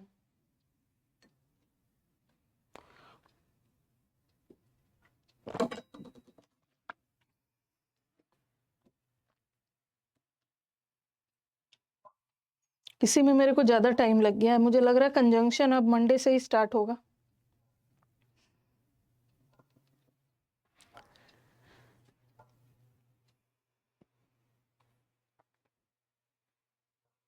डी वाला नाउन फ्रेज है, इतना पीटूंगी ना। Near the ocean, near the ocean मतलब समुद्र के नजदीक, ओशन के नजदीक, ओशन के नजदीक प्लेस बता रहा, और प्लेस बताने वाले वर्ड या तो एडवर्बियल फ्रेज होगा या तो प्रेपोजिशनल फ्रेज होगा, या तो प्रेपोजिशनल फ्रेज होगा।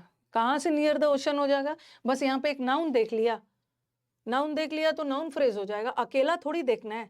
जैसे जैसे ये दोनों हो सकता है, जैसे मैंने लिखा ऐसा लिखा, ही इज, नीचे लिख रही he is near the ocean, तो यहाँ ही की विशेषता बताई जा रही है, नाउन और प्रोनाउन के बारे में बताया जा रहा है, तो वो प्रेपोजिशन है। अब मैंने लिखा ही was walking near the ocean,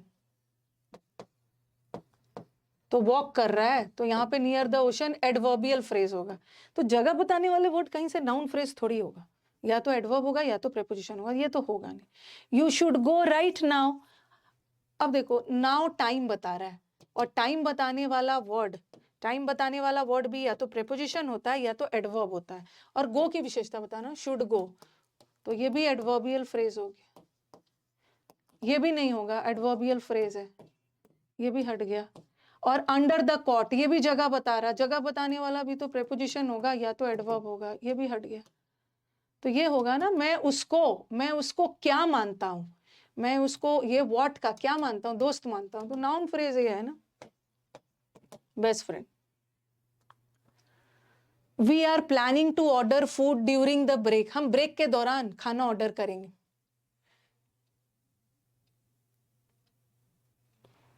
interjection तो हटा दो, इंटरजेक्शन तो आउच वाला होगा।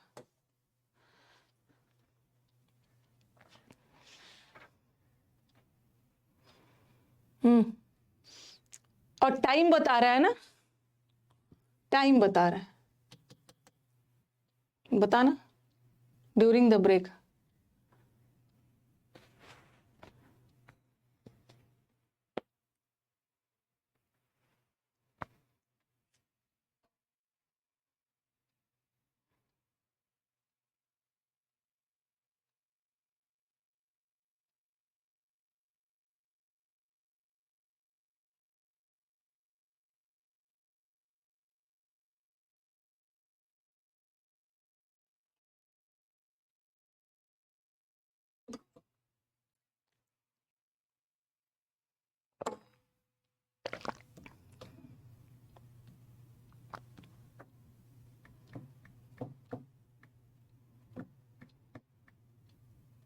एक मिनट, मैं रिफिल थोड़ा ठीक कर लेती हूँ, बस थोड़ा सा टाइम दीजिए।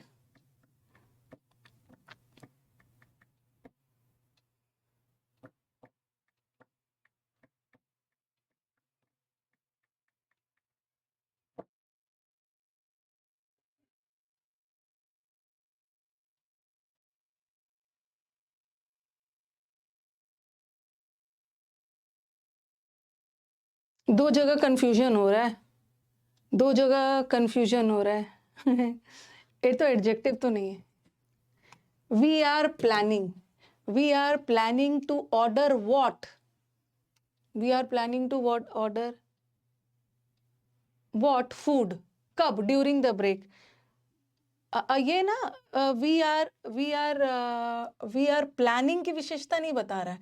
We are planning to order what का जवाब यहाँ पे आ गया है, व्हाट का जवाब यहाँ पे आया हो गया, कौन सा फूड जो ड्यूरिंग द ब्रेक है। तो so this is adverbial phrase नहीं है, ये प्रेपोजिशनल फ्रेज ही है, ये प्रेपोजिशनल फ्रेज है।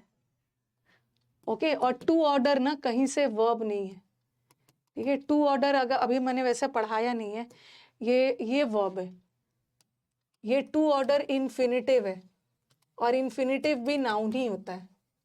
ये थोड़ा सा आपको कंफ्यूज करना होगा ना, मैम इन्फिनिटिव तो पहली बार सुना है, तो प्रेपोजिशनल फ्रेज ही है। The book is on the table, book की विशेषता बता रहा है ना, बुक कहाँ पे था, ऑन द टेबल, जगह बता रहा है। जगह बताने वाले वर्ड या तो एडवर्ब होते हैं या तो प्रेपोजिशन होते हैं, बट बुक की विशेषता बता रहा है तो prepositional phrase, preposition. To become a doctor is my ambition, planning की विशेषता नहीं बता रहा। We are planning to order what, book, food, कौन सा फूड, ब्रेक वाला। To become a doctor, doctor बनना मेरा एम्बिशन है। अब देखो, अब इसमें आप इज लगा है, इज वर्ब है, और वर्ब ने अपना एग्रीमेंट किया है सब्जेक्ट से, और सब्जेक्ट बनने के लिए नाउन या प्रोनाउन, तो प्रोनाउन तो नहीं है, नाउन फ्रेज है, और जवाब आ रहा है ना व्हाट, क्या चीज आपका एम्बिशन है, what is your ambition, what is my ambition, doctor बनना इज माई एम्बिशन, तो एडवर्ब वगैरह नहीं, noun phrase. I went to study the language and culture. चलो बताओ, बिकॉज ये जो इनका टाइटल में ना, इनके टाइटल में पार्ट ऑफ स्पीच और कंजंक्शन वन दिया ना, आज कंजंक्शन वन हटा देना। हाँ, कंजंक्शन नहीं तो कंफ्यूज हो जाएंगे। कंजंक्शन वन कब डालोगे? कल। मंडे, कल का मंडे से, ठीक है, नहीं तो आज डाल दोगे फिर वो ढूंढने लगे, हटा देना आज। मंडे से नया चैप्टर स्टार्ट होगा, कंजंक्शन। आई वेंट, मैं गया लैंग्वेज और कल्चर स्टडी करने के लिए, एडजेक्टिव तो होगा नहीं, वर्ब तो ये है नहीं, ठीक है। चलो बताओ क्या होगा।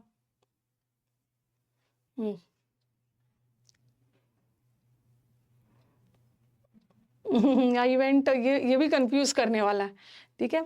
आप बोलोगे ना, अब देखो अगर मैंने लिखा ना ही वेंट, मैंने लिखा ही वेंट स्लोली, और he went for a walk, जरा सेंटेंस देखना है, ये सब रॉन्ग करवाने वाला सेंटेंस है, देखना है ना। ही वेंट स्लोली और he went for a walk, तो तो अब देखो दोनों में देखो, ये भी फ्रेज है, या ही वेंट मैंने लगा दिया, फ्रेज बना दिया, he went quite slowly, 2 word लगाऊंगी तभी तो फ्रेज बनेगा। अब दोनों सेंटेंस देखना, आपको लगेगा ना कि मैम वेंट की विशेषता बता रहा है, एडवर्ब है, यहां भी वेंट की विशेषता बता रहा है, एडवर्ब है। थोड़ा सेंटेंस को ध्यान से देखो।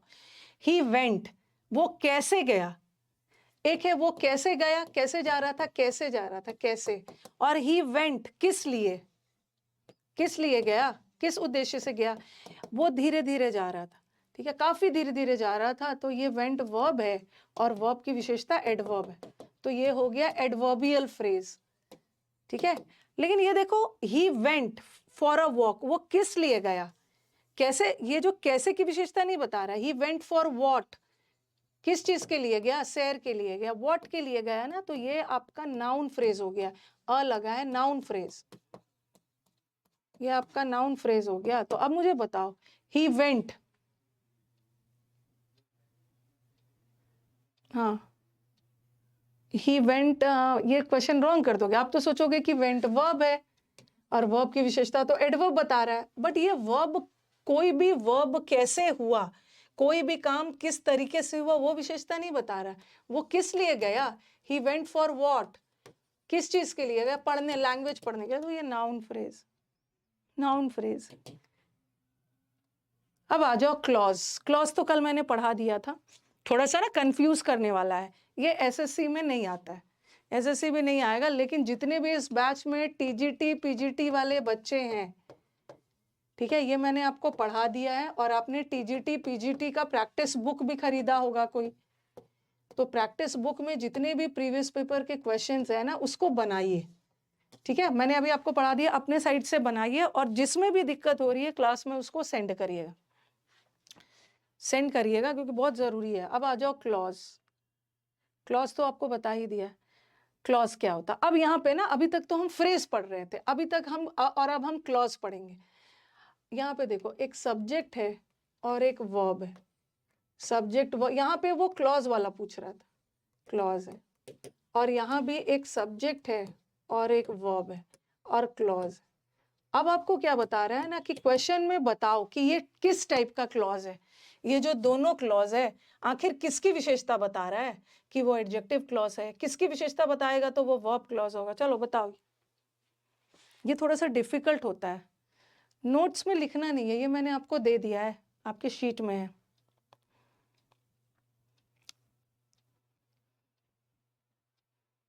ये सब क्वेश्चन आपका एग्जाम में रॉन्ग करवा देता है।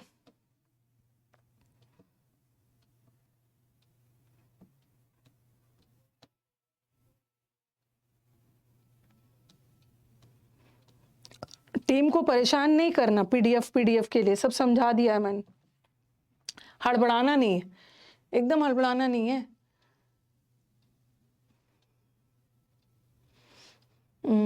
यू कैन टॉक, जितना हो सके आप बात कर सकते हो, तो ये देखो, ये यू कैन टॉक, जितना हो सके आप बात कर सकते हो, as much as you like, तो ये वर्ब की विशेषता बता रहा है ना, you can talk as much as you can, या you can talk as much as you like, verb की विशेषता बता रहा है, तो क्या हो गया, very good very good.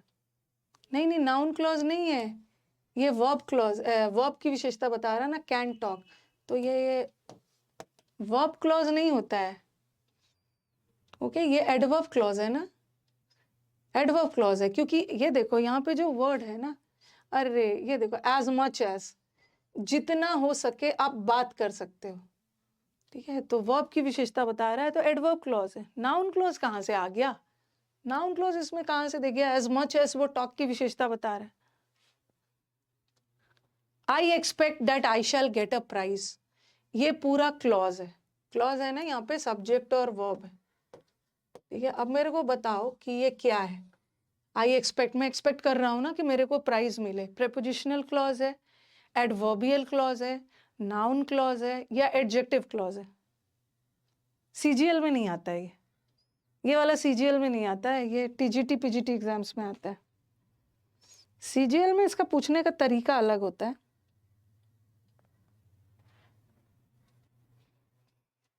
CGL में नहीं आता है।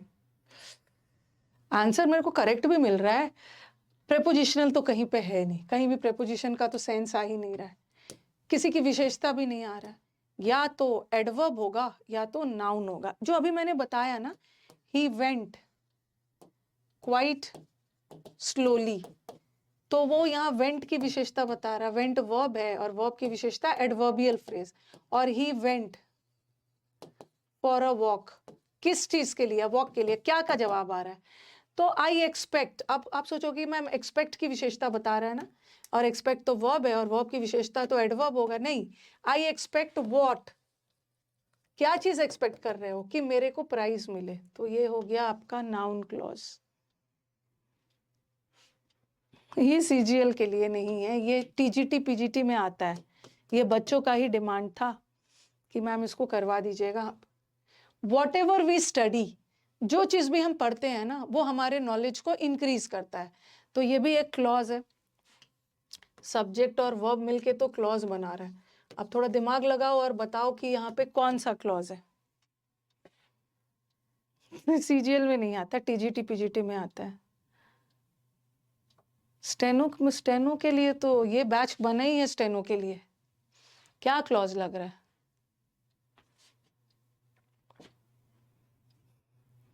देखो इस बैच में टीजीटी पीजीटी के भी बच्चे हैं ना, तो उनके लिए भी पढ़ाना ही है, और बच्चे अपना करेक्ट आंसर भी दे रहे हैं यार, इतना ज्यादा इंक्रीजेस वर्ब है, क्या चीज हमारे नॉलेज को इंक्रीज करता, व्हाट, और व्हाट का तो जवाब ऐसे भी आ रहा है, और ये वर्ब है, वर्ब ने अपना एग्रीमेंट सब्जेक्ट से किया है, सब्जेक्ट होने के लिए नाउन या प्रोनाउन, ठीक है, तो या तो ये नाउन क्लॉज होगा या तो प्रोनाउन क्लॉज होगा, क्योंकि सब्जेक्ट का काम कर रहा है, तो प्रोनाउन तो है नहीं, नाउन क्लॉज। चलो अब बताओ क्या है, कल तो मैंने थोड़ा बहुत बताया भी था इसको। Noun clause, adjective clause, relative clause, वैसे रिलेटिव क्लॉज नहीं बताया, रिलेटिव क्लॉज भी एडजेक्टिव क्लॉज ही होता है। देखो मंडे को मैं आपका कंजंक्शन स्टार्ट करूंगी, तो वहां पे कंडीशनल बताऊंगी, वैसे ये नाउन क्लॉज नहीं है, ये कंडीशनल क्लॉज, अभी मैंने आपको कंडीशनल नहीं बताया, कंडीशनल का मतलब होता है ना, कंडीशन रखा जाता है, जैसे मैंने लिखा if he comes I will go, तो यहाँ जो इफ के साथ ये वाला क्लॉज लगा है ना, ये कंडीशनल है। अब बोलोगे मैम कंडीशनल क्या होता है, कंडीशनल वो क्लॉज होता है जहां पे एक सेंटेंस दूसरे पे डिपेंडेंट होता है, दूसरे शब्दों में ना हम कंडीशनल क्लॉज को क्या बोलते हैं, डिपेंडेंट क्लॉज। डिपेंडेंट क्लॉज का मतलब है उसको दूसरे क्लॉज पे आश्रित होना होता है, उसका अपना मीनिंग नहीं होता है। देखो इफ ही कम्स, अगर कंडीशन डाला जा रहा है ना, अगर वो आता है तो मैं जाऊंगा, means I will go on the condition that he comes, मेरा जाना उसके आने पे निर्भर है। तो इफ वाला जो होता है अनलेस वाला होता है, जब तक बारिश नहीं होगी मैं स्कूल नहीं जाऊंगी, इसको कंडीशनल बोलते हैं, conditional. Next, our neighbour who moved in last year, ये सब एग्जाम का सेंटेंस है। अगर सीजीएल में नहीं, ऐसा नहीं बोलना है कि सीजीएल में नहीं आता है तो चला जाऊं, आ गया तो क्या करोगे, आ गया तो क्या करोगे, बैच स्टेनो के लिए भी है। Our neighbour who moved in last year, हमारे नेबर जो कि लास्ट ईयर यहाँ पे आए हैं, wants to borrow the chainsaw. चलो बताओ क्या है इसका आंसर।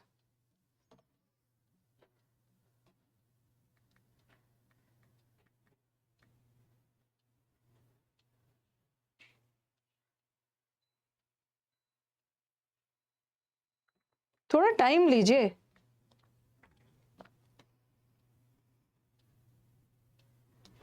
चेनसॉ एक तरह का टूल है, यूज करते हैं काटने वगैरह के लिए। अच्छा, हमारे नेबर जो कि मूव किए लास्ट ईयर में, ठीक है,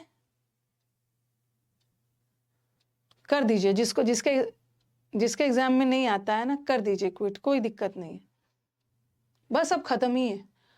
वो ये क्या है, वर्ब है, ये तो वर्ब है, तो वर्ब क्लॉज तो होगा नहीं, वर्ब क्लॉज तो होगा नहीं, और दूसरा दूसरा देखिए, ये नाउन क्लॉज भी नहीं है।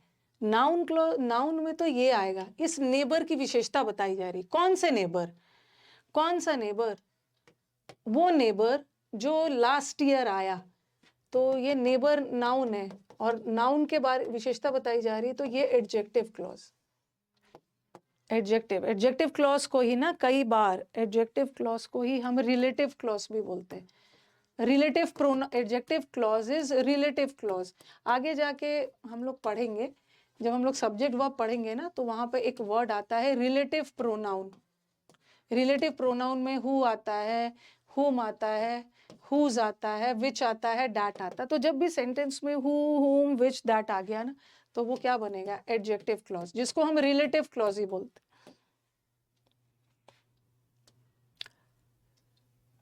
हाँ, बताओ कि ये कौन सा क्लॉज है? The bankers need to know what they should do. Bankers को पता होना चाहिए ना कि उन्हें क्या करना है। और जब भी व्हाट आ गया, बैंकर्स को क्या चीज पता होना चाहिए। जब भी सेंटेंस में व्हाट आ गया, जब भी सेंटेंस में व्हाटएवर आ गया, तो आप मान लो ये नाउन क्लॉज। नाउन क्लॉज, अरे बैच स्टेनो के लिए भी है, बैच स्टेनो वाले स्टूडेंट्स के लिए भी है, सब के लिए। ये मुझे पढ़ाने की क्या जरूरत? आप किसी टीचर के बैच में जाओ, किसी टीचर का, जो आप इंग्लिश के जितने भी टीचर्स हमारे हैं ना, किसी टीचर के बैच में जाओ, वो अगर वो सीजीएल को टारगेट कर रहे हैं तो ये सब नहीं पढ़ाई। ये मैं भी पहले नहीं पढ़ाती थी, ठीक है। फ्रेज क्लॉज बस बताती थी कि फ्रेज क्या होता है, क्लॉज क्या होता है, सेंटेंस क्या होता है, ठीक है। मैं भी पहले से बताती थी कि फ्रेज क्या होता है, क्लॉज। लेकिन इधर मैंने लास्ट 2-3 बैचेस से ना टीजीटी, और वो भी तो मेरे स्टूडेंट है ना, वो भी तो मुझे भर भर के सिलेक्शंस देंगे। वो बच्चों का डिमांड आता था, क्योंकि वो लोग हमारे बैच में आते थे, उनका डिमांड आता था कि मैम ऐसा टाइप ऑफ क्वेश्चंस भी करवा दीजिए, हमारा रॉन्ग हो जाता है। बाकी मुझे नहीं लगता है कि कोई टीचर अपने उसमें पढ़ाते होंगे, हो सकता है इंट्रोड्यूस किया होगा। The books which the professor assigned. अब देखो आ गया, मैंने आपको क्या बोला कि जब भी सेंटेंस में हु आ गया, विच आ गया, हुम आ गया, ये सब आ गया ना, तो वो हमेशा रिलेटिव क्लॉज होता है, रिलेटिव प्रोनाउन वाला क्लॉज। और रिलेटिव क्लॉज ही एडजेक्टिव क्लॉज होता है। ये हो, बुक के बारे में विशेषता बताई जा रही है ना। कौन सा बुक? ये नाउन क्लॉज नहीं है, बुक के बारे में बताया जा रहा है। कौन सा बुक? जो प्रोफेसर ने दिया था, ठीक है, जो मुझे प्रोफेसर ने दिया था वो, तो ये एडजेक्टिव क्लॉज। DSSB में आ सकता है। रिलेटिव क्लॉज ही एडजेक्टिव क्लॉज होता है। You may sit wherever you like, जहां माने वहां बैठ जाओ। वेर एवर, अब देखो यहाँ पे वेर एवर वर्ड आ गया। वेर क्या बताता है? वेर का मतलब होता है कहाँ, और कहाँ क्या बताता है? कहाँ जगह बताता है। और जगह बताने वाले वर्ड या तो एडवर्ब क्लॉज होगा, हम क्लॉज की बात कर रहे हैं ना, क्योंकि सब्जेक्ट और वर्ब आ रहा है, फ्रेज नहीं है, या तो प्रेपोजिशन क्लॉज होगा। तो ये तो हट गया, ये तो हट गया। बताओ किसकी विशेषता बताई जा रही है? बताई जा रही है सिट की, जहां चाहे बैठ सकते हो। सिट वर्ब है, और वर्ब की विशेषता एडवर्ब। तो बस यहीं तक था, ठीक है, यहीं तक था।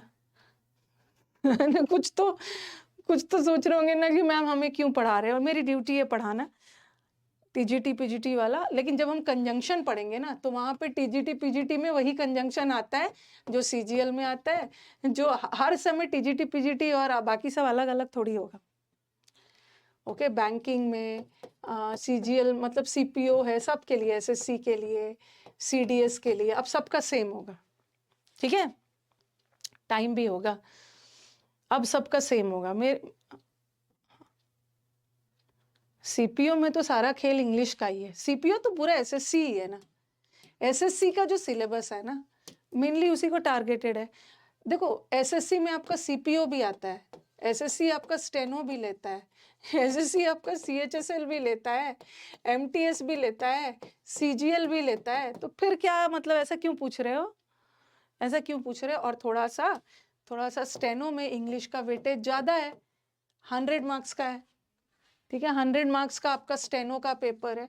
लेकिन इस बार काफी सारे बच्चों ने 90s में मार्क्स लाके दिया है आउट ऑफ 100। पेपर भी अच्छा आया था।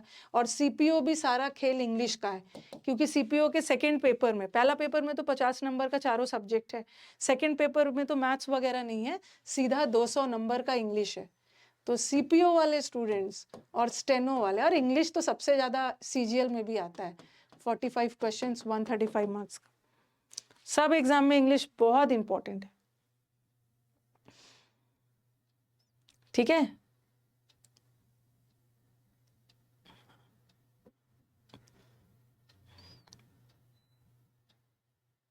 रिवीजन नहीं हो रहा है, वो आपको निकालना है। ओके, तो सब पढ़ के जाना है, इसीलिए मैं आपको बोलती हूँ ना। और सीडीएस का जो बैच है ना, जो बच्चे सीडीएस की तैयारी कर रहे हैं, उनका सिलेबस तो पूरा एसएससी से। तो मैं आपको बोलती हूँ ना, ये सब मत पूछना, हम लोग यहाँ पे इंग्लिश पढ़ने आए, सब एग्जाम्स की तैयारी करेंगे। तो एंड किया जाए फाइनली। हर बार मैं पार्ट ऑफ स्पीच को 3 दिन में खत्म कर देती हूँ, बट इस बार पार्ट ऑफ स्पीच को मैंने बहुत टाइम लिया, मतलब एक क्लास एक्स्ट्रा ले लिया, एक क्लास मैंने एक्स्ट्रा लिया। तो अब क्या करेंगे हम लोग, नेक्स्ट क्लास से कंजंक्शन शुरू करेंगे। वैसे तो आज मैं कंजंक्शन भी लेके आई थी, लेकिन अब नेक्स्ट क्लास से शुरू करेंगे, मंडे से। सीजीएल के लिए मेरे ऊपर भरोसा करिए भाई, ऐसे मैं थोड़ी बोल रही हूँ। जो कम्युनिटी पे इतना ज़्यादा सिलेक्शंस देते हो, तो 70% तो आपकी मेहनत होती है, बच्चे की मेहनत। 20 से 30% मैं भी क्रेडिट ले लेती हूँ कि मैंने उनको सही रास्ता दिखाया, मेरी बात माने, बट 70% तो आप ही का होता। चलो आपको दे दिया 75, आपने ले लिया 25। भरोसा रखिए, यहीं से पढ़ के बच्चे सिलेक्शन निकालते हैं। और जब मैं मुखर्जी नगर में ऑफलाइन क्लासेस पढ़ाती थी कोविड के पहले भी, तो मुखर्जी नगर में मेरा यूएसपी स्टूडेंट्स को पता था कि मैम के जो कंटेंट होते हैं ना, वो एकदम एग्जाम ओरिएंटेड होते हैं। एग्जाम ओरिएंटेड होते हैं कि मतलब एकदम एग्जाम को ध्यान में रखते हुए आपको नोट्स बनाया। और दूसरा चीज़ है कि हम लोग नोट्स में हमेशा चेंजेस करते हैं, पैटर्न को ध्यान में रखते हुए बहुत सारे बदलाव। आप जो पिछले बार पढ़ते हो ना, आप देखोगे जैसे समुद्र मंथन बैच में चाहती ना, तो समुद्र मंथन बैच में बिना मेहनत के पुराना वाला टाइप से ही पढ़ा देती, मेहनत भी कम होता है, लेकिन और अच्छा करना है ना। आप लोग जब अच्छा परफॉर्म करते हो तो टीचर को भी लगता है कि पहला वाला बैच से भी अच्छा पढ़ाना है, ताकि बच्चों को कम मेहनत में चीजें याद हो जाए। okay? कम मेहनत में याद हो जाए। तो ये वाला जो है ना, नहीं 50-50 नहीं करूंगी, अरे 50-50 नहीं करूंगी। काफी सारे बच्चों का जिसका नहीं होता है, मैं क्या करूं, नहीं होता है, पढ़ाया तो सबको सेम ही था, अब नहीं होता है तो आपकी वजह से, मेरी वजह से भी बोलना होगा कि नहीं होता है। तो ये वाला जो मैंने आज पढ़ाया ना, ठीक है, आज जो मैंने पढ़ाया, किसी स्टूडेंट को दिक्कत है तो एक बार इसको रिवाइज कर लीजिएगा, खास करके टीजीटी पीजीटी वाले स्टूडेंट्स, एसएससी में नहीं आता है। तो हमारे जितने भी टीजीटी पीजीटी वाले स्टूडेंट्स हैं, एक बार आप इसको रिवाइज कर लीजिएगा। और जहां भी जिस क्वेश्चन में भी आपको दिक्कत हो रही है, आप मुझसे पूछ लीजिएगा कि मैम फ्रेज और क्लॉज में, क्योंकि कभी कभी क्या होता है टीचर के साथ समझ में आ जाता है। ये पार्ट को एक बार अपने से करिएगा, टीजीटी पीजीटी वाले बच्चे, टीचर्स वाले। ओके, तो एंड किया जाए। अब हम लोग समुद्र मंथन बैच में मिलेंगे 1 बजे, और आज हमारा टेस्ट है। तो अभी तक नहीं रिवाइज किया है ना, तो कर लेना। वो जो पहला वर्ड करवाया है ना, स्लिप शॉट वाला, रिवाइज करके आना। वहां पे मैं फटाक से एक टेस्ट ले लूंगी, और 2 वर्ड तो करवा दिया, तीसरे वर्ड पे जाऊंगी। और फिर जब हम मंडे को मिलेंगे तो फिर मैं दूसरा वर्ड वाला टेस्ट लूंगी। ओके, कितना मैंने पूरा आधा घंटा शुरू में लिया सब चीज के बारे में बताने के लिए, ताकि मेरी टीम को परेशान ना किया जाए। ओके, सब बता दिया कैसे कैसे क्या करना है, पीडीएफ्स वगैरह।